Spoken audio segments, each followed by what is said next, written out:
Bismillahirrahmanirrahim. Assalamualaikum warahmatullahi wabarakatuh. Saya Anita Nur Fitriani akan menjelaskan tentang Konvensi Hak Anak. Jadi, dimulai pada tahun 1945, Persatuan Bangsa-Bangsa atau yang sering disebut PBB mengumumkan tentang hak-hak yang harus didapatkan anak. Kemudian, pada tanggal 20 November tahun 1989, hal tersebut disahkan oleh pemerintah sebagai Konvensi Anak. Berdasarkan konvensi tersebut, ada 10 hak yang wajib diberikan orang tua untuk anak, yaitu 1. Hak untuk bermain, hak untuk mendapatkan pendidikan, hak untuk mendapatkan perlindungan, hak untuk mendapatkan identitas, hak untuk mendapatkan kebangsaan, hak untuk mendapatkan makan, hak untuk mendapatkan akses kesehatan, hak untuk mendapatkan rekreasi, hak untuk mendapatkan kesamaan, dan hak untuk berperan dalam pembangunan. Sebagai orang tua sendiri, di sini 10 hak tersebut haruslah didapatkan oleh anak mereka. Dan tak lupa untuk mengajarkan saling menghormati, seperti menghormati kedua orang tua, guru, ataupun orang lain. Selanjutnya, di sini saya akan menjelaskan tentang Konvensi Hak Anak. Jadi, Konvensi Hak Anak merupakan perjanjian yang mengikat secara yuridis dan politis di antara berbagai negara yang mengatur hal-hal berhubungan dengan anak.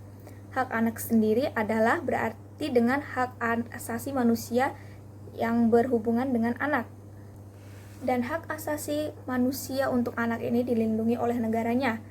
Definisi anak adalah semua orang yang berusia di bawah 18 tahun, kecuali ditentukan dengan hukum suatu negara berdasarkan undang-undang yang berlaku di negara tersebut.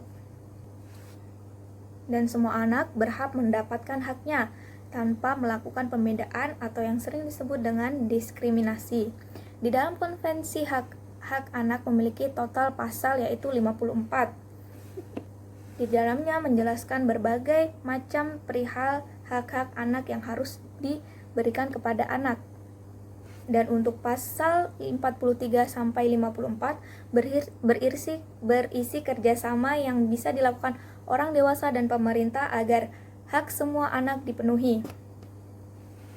Dan pasal-pasal tersebut terangkum dalam 4 prinsip pasal anak, yaitu 1. Non-diskriminasi. Semua anak di sini di dunia harus menikmati hak mereka tanpa mengalami diskriminasi apapun, terlepas dari orang tua, ras, agama, di mana di tempat dia dilahirkan, dan juga kemiskinan ataupun kekayaan. Jadi, semua anak berhak mendapatkan haknya tanpa diskriminasi.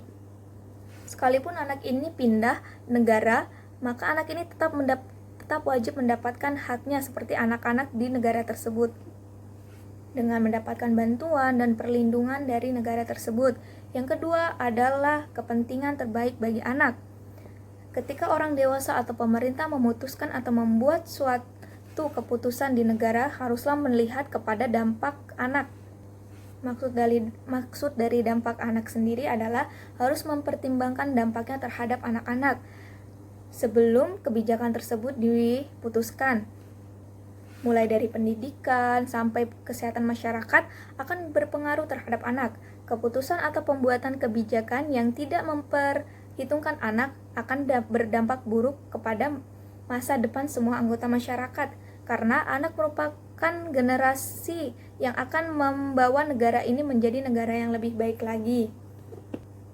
Dan prinsip yang ketiga adalah hak asasi untuk hidup dan berkembang. Anak tidak hanya memiliki hak untuk hidup, namun juga memiliki pemenuhan gizi, hak kesehatan, karena masih banyak sekali anak di dunia ini yang mengalami kekurangan gizi, entah dari sosial atau ekonomi keluarganya. Namun sangat banyak sekali anak-anak di dunia yang masih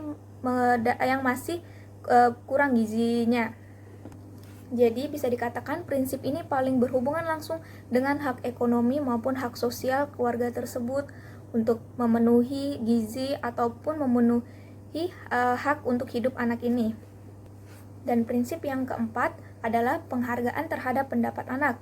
Semua anak memiliki hak mengekspresikan pendapat masing-masing, dan orang dewasa harus mendengarkan serta menanggapi secara serius sesuai dengan usia anak tersebut. Jadi sebagai orang tua atau orang dewasa harus menanggapi apapun pendapat anak. Namun, di dunia ini masih banyak sekali orang dewasa ataupun orang tua sekalipun yang menganggap bahwa anak ini tidak mengetahui apapun. Padahal kebiasaan ini dapat merusak sistem pertumbuhan anak yang beranggapan bahwa dia tidak bisa mengekspresikan pendapat mereka. Menghargai pendapat anak sendiri bisa melatih anak untuk kemandirian dalam mengambil keputusan ataupun tanggung jawab dengan pilihannya sendiri dan menjalani apapun konsekuensinya di masa depan. Jadi, hak anak untuk dapat memberikan pendapat dia ini bisa memberikan masa depan yang cerah, begitu. Dan tak lupa hak di dalam keluarga, yaitu hak kasih sayang kasih sayang orang tua kepada anaknya.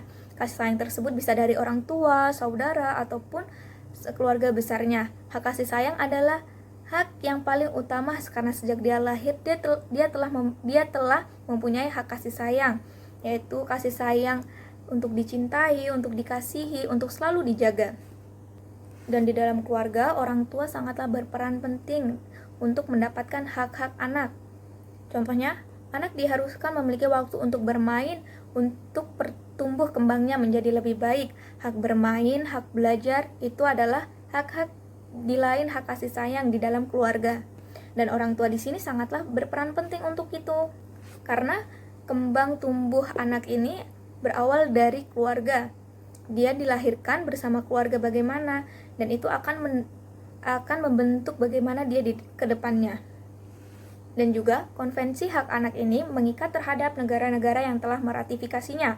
Indonesia meratifikasi konvensi hak anak melalui Kepres nomor 36 atau garis miring 1999 tanggal 25 Agustus 1990. Dan Indonesia terikat pada ketentuan-ketentuan Konvensi Hak Anak terhitung sejak 5 Oktober 1990. Jadi bisa disimpulkan, Konvensi Hak Anak isi dari Konvensi Hak Anak merupakan hak-hak yang harus diwujudkan dan yang harus diterima oleh anak di seluruh dunia tanpa melihat dari mana dia berasal atau non-diskriminasi. Dan juga anak-anak ini wajib mendapatkan apa yang harus mereka miliki. Sebagai negara berkewajiban untuk menjamin. Mohon maaf apabila ada kesalahan kata atau kekurangan. Terima kasih. Wassalamualaikum warahmatullahi wabarakatuh.